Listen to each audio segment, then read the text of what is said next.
जय हिंद दोस्तों, वंदे मातरम। आप लोग कैसे हैं? हम उम्मीद करते हैं कि आप सभी लोग स्वस्थ होंगे और मस्त होंगे। आज हम आपको पढ़ाएंगे संविधानिक उपचार आर्टिकल 32 के बारे में बताएंगे, जो कि सबसे महत्वपूर्ण आर्टिकल है।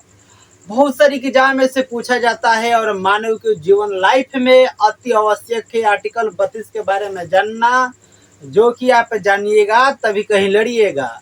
चलिए देरी ना करते हुए हम बताते हैं।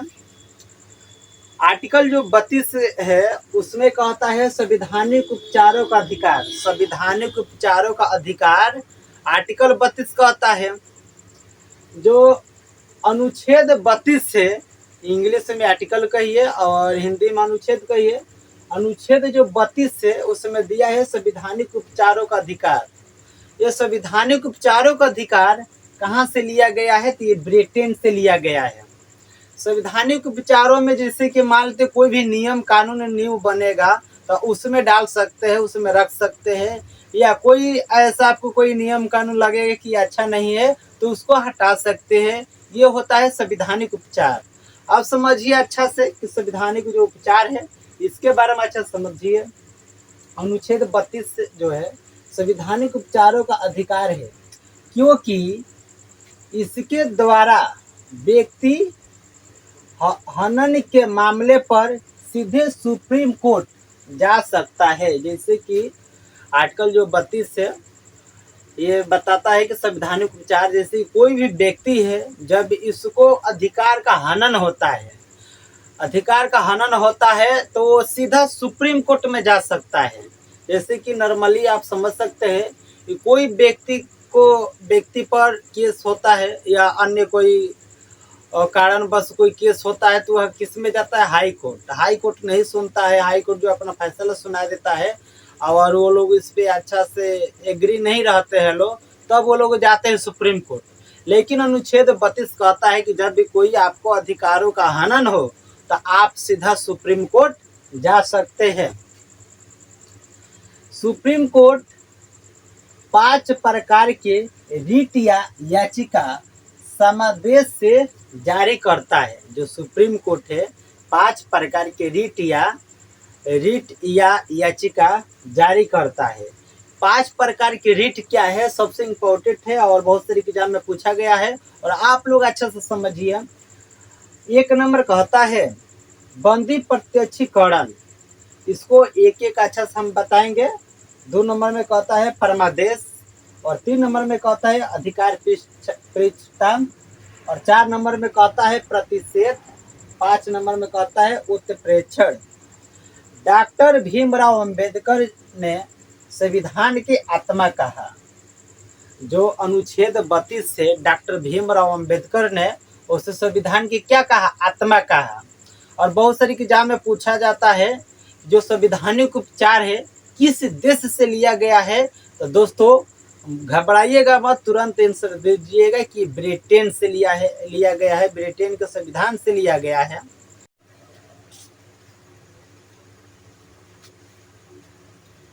हाय दोस्त, आप लोग देखिए कि अनुच्छेद 33 क्या कहता है। अनुच्छेद जो 33 यह क्या कहता है?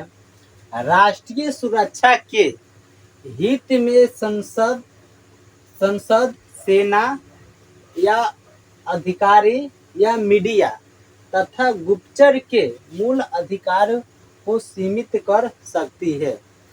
जैसे कि आप लोग समझिए कि कोई राष्ट्रीय कार्य हो रहा है या कोई राष्ट्रीय समाचार हो या कोई राष्ट्रीय सुरक्षा के लिए कोई कार्य हो रहा है या राष्ट्रीय सुरक्षा के लिए कोई प्लान बनाया जा रहा है, तो उस बात को गुप्तचर रखा जाएगा। उस बात को कहीं नहीं कहना होगा। जैसे कि कहीं संसद भी नहीं कह सकती है, नहीं संसद कह सकती है, नहीं सेना कह सकते हैं, नहीं अधिकारी कोई इधर उधर फैला सकता है और नहीं मीडिया। उस बात को गुप्तचर रखा जाता है। और ये नहीं लोग कहता है कि नहीं हमको मौलिक अधिकार है कि हमको कोई बात को कहने का बोलने का यहाँ पे नहीं है, क्योंकि वो राष्ट्रीय सुरक्षा के लिए उसको रोक लगा दिया जाता है उतना देर के मौलिक अधिकार को। तो इसलिए आप लोग समझ जाइए कि कोई भी राष्ट्रीय सुरक्षा के लिए कोई प्लान बन रहा है या कोई राष्ट्रीय सुरक्षा के लिए कार्य किया जा रहा है तो उसी के बारे में कोई टिप्पणी नहीं कर सकता है और उस बात को छिपाकर ही रखा जाता है।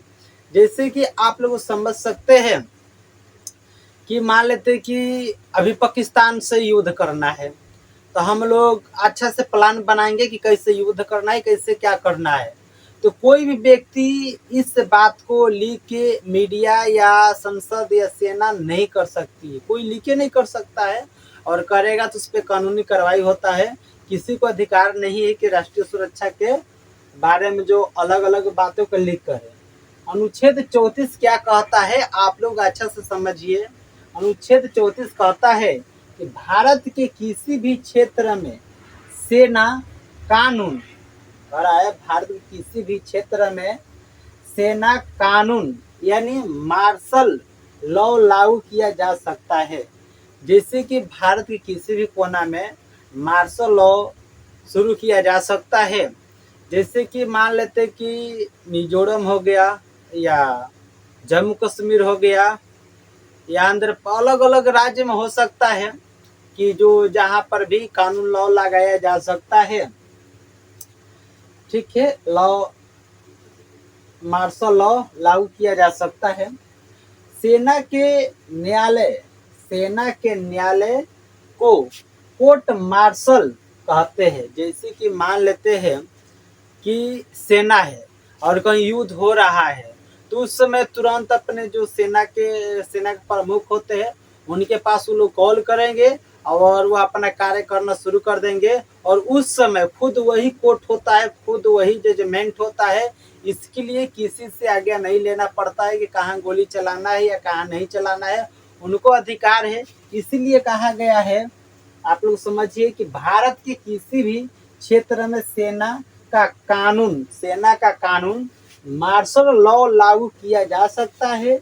सेना के, देखिए यह कह रहा है, सेना के न्यायालय को कोर्ट मार्शल कहते हैं। जो सेना है वह कोर्ट, वही कोर्ट है। सबसे कठोर क्या है, मार्शल लॉ। मार्शल लॉ सबसे ज्यादा कठोर है, AFSPA है। आप लोग इसको अच्छा से देख सकते हैं। अनुच्छेद जो 35 क्या कहता है कि भाग 3 में हम क्या पढ़े, मौलिक अधिकार। भाग 3 में दिए गए मूल अधिकार के लागू होने की विधि की चर्चा। जैसे कि अनुच्छेद 35 कहता है कि भाग 3 में जो हम मूल अधिकार या मौलिक अधिकार पढ़े हैं उसको विधि द्वारा चर्चा करने का अधिकार सिर्फ संसद के पास है।